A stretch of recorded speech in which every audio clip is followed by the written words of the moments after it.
नमस्कार मंडळी. पालक म्हणून आपल्या सगळ्यांसमोर एक खूप महत्त्वाचा प्रश्न असतो, तो म्हणजे आपल्या लहान मुलांच्या आरोग्याचा आणि त्याच्या योग्य वाढीचा. बरोबर की नाही? लहान मुलांना काय खाऊ घालायचं, कधी द्यायचं आणि किती द्यायचं, हे सगळं ठरवणं कधी कधी खूप अवघड होऊन जातं, नाही का? म्हणूनच आजच्या या व्हिडिओमध्ये आपण पाहणार आहोत 1 ते 3 वर्षांच्या मुलांसाठी संपूर्ण दिवसाचं वेळेनुसार आहाराचं नियोजन. हा व्हिडिओ तुम्ही शेवटपर्यंत नक्की बघा. लहान मुलांची वाढ या वयात खूप झपाट्याने होत असते, त्यामुळे त्यांना पौष्टिक, घरगुती आणि वेळेवर दिलेलं अन्न खूप गरजेचं असतं.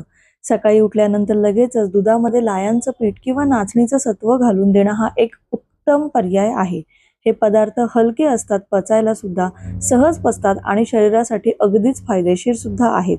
यासोबत तुम्ही एक अख्खं फळ, सफरचंद किंवा केळं दोघांपैकी काहीही देऊ शकता किंवा 2 फळांचा ताजा रस सुद्धा देऊ शकता. फळांमधली नैसर्गिक साखर मुलांना लगेचच ऊर्जा देते. त्यानंतर येतं सकाळचं जेवण. तोपर्यंत मुलांचा सकाळचा नाश्ता पचलेला असतो आणि त्यांना चांगली भूक लागलेली असते. या वेळेला मुलांना पूर्ण आणि संतुलित आहार मिळायलाच हवा. सगळ्यात बेस्ट पर्याय म्हणजे कोणता? तर मऊ वरण भात आणि त्यावर साजूक तूप. हा एक परिपूर्ण आहार आहे. यासोबत तुम्ही एखादी पालेभाजी किंवा मऊ शिजवलेली उसळ सुद्धा देऊ शकता, तर अजूनच चांगला आहे. कधीतरी बदल म्हणून मऊ चपाती सुद्धा तुम्ही देऊ शकता. यानंतर एक छोटा आणि पौष्टिक नाश्त्याची वेळ असते. या वेळेला गव्हाच्या पिठाचा किंवा मिश्र पिठाचा लाडू देऊ शकता. एखादं फळ किंवा 2-3 खजूर सुद्धा तुम्ही देऊ शकता. एवढं दिलं तरी पुरेसं असतं. यामुळे मुलांची छोटी छोटी जी भूक असते ती भागते. दिवस मावळायला लागल्यानंतर मुलांचा आहार हलका आणि पचायला सोपा असायला हवा. संध्याकाळच्या वेळेला भाज्यांचा सूप हा एकदम परफेक्ट पर्याय आहे. तुम्ही पालक, टोमॅटो, गाजर, बीट अशा वेगवेगळ्या भाज्यांचं सूप सुद्धा देऊ शकता. सूपचा दुहेरी फायदा होतो. कसं काय? तर खूप पोषण मिळतं आणि पचनालाही खूप मदत होते. त्यानंतर येतं रात्रीचं जेवण. रात्रीचं जेवण 8 ते 8:30च्या दरम्यान ठेवणं सगळ्यात चांगलं पर्याय आहे.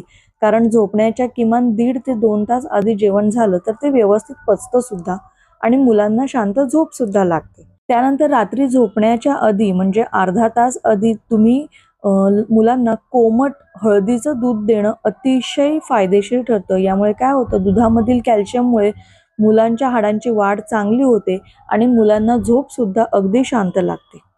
आता काही महत्त्वाचे सुवर्ण नियम आहेत. त्या गोष्टी तुम्ही जर लक्षात ठेवलात तर मुलांचा आहार हा व्यवस्थितच होईल. कोणत्या गोष्टी आहेत त्या जाणून घेऊया. सगळ्यात आधी वेळेत बदल करा. मुलांच्या झोपेच्या, जेवणाच्या आणि खेळण्याच्या वेळा ठरवलेल्या असू द्या. त्यानंतर अति खाणं टाळायचं आहे. म्हणजे जास्त तिखट, गोड, साखर असलेले पदार्थ आपल्याला टाळायचे आहेत आणि जबरदस्ती कोणतीही गोष्ट आपल्याला त्यांना भरवायची नाहीये.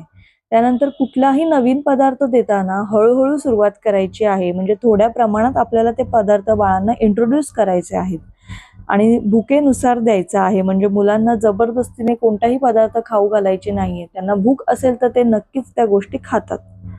लहान वयात लागलेल्या चांगल्या सवयी आयुष्यभर उपयोगी पडतात, बरोबर ना?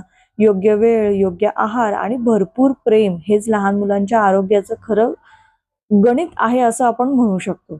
हा व्हिडिओ तुम्हाला आवडला असेल तर लाईक, शेअर आणि चॅनलला सबस्क्राईब करायला विसरू नका. भेटूया अशाच माहितीपूर्ण व्हिडिओमध्ये. तोपर्यंत धन्यवाद.